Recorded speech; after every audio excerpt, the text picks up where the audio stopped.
বিশেষ দায়িত্ব দিয়া হল কবি শ্ৰীমতী মলিনা নাৰ্জাৰীৰ জীৱনৰ হেঁপাহ বুলি লিখা পুথিখনৰ উন্মোচন কৰা। কিতাপ এখন উন্মোচন কৰি দাঙি ধৰিবলৈ তাৰ বহুত বল থাকিব লাগিব।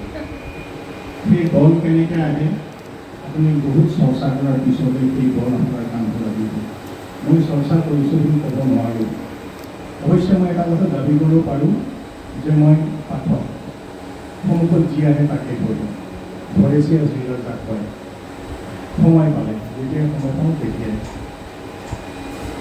সেইফালৰ পৰা সামান্য বল এটা আছে আৰু সেই বলেই মই কিতাপখন দাঙি ধৰিম আৰু মই আশা কৰিম যে কিতাপখন সফল হয়, সকলোৱে পঢ়ে আৰু পৰ্যালোচনা ওলায় আৰু তেখেতক যেন সকলোৱে উৎসাহ দিয়ে ভৱিষ্যতে লিখি যাবলৈ।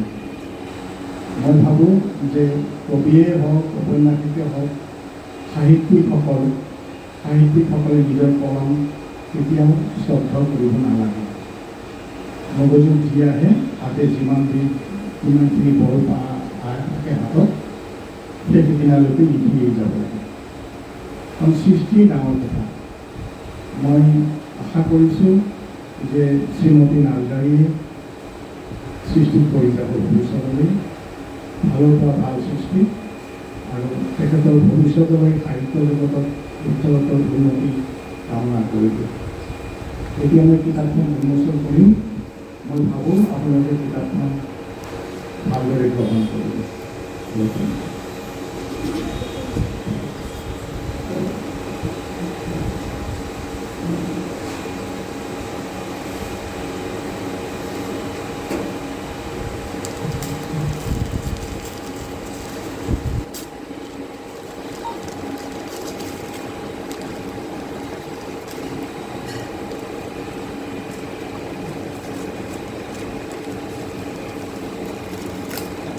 নেবে না, ওই চলে যাবে, ওতে জায়গা না।